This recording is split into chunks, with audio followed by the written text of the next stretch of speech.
New reporting tonight suggests that special counsel Jack Smith is following the money and any potential fraud in his investigation of the former president. Or the headline just up on the website of the Washington Post, which broke the story, special counsel focuses on Trump fundraising off false election claims. Quoting from the lead now, federal prosecutors probing the January 6, 2021 attack on the U.S. Capitol have in recent weeks sought a wide range of documents related to fundraising after the 2020 election, seeking to determine if Trump or his advisors scammed donors by using false claims about voter fraud to raise money, 8 people familiar with the new inquiry said. Devlin Barrett shares the headline on the Washington Post story. He joins us now. This is really fascinating. What can you tell us about what certainly seems like a new and additional investigative avenue for the special counsel?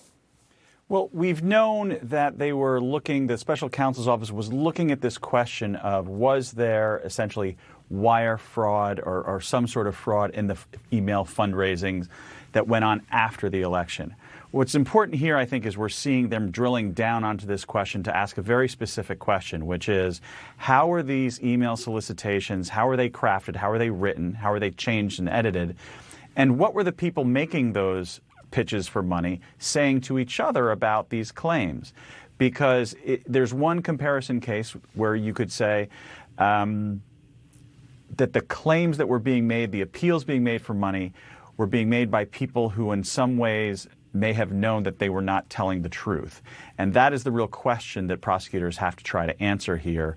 Was there a known misstatement, known misrepresentations to just generate money? Because these appeals generated tens of millions of dollars.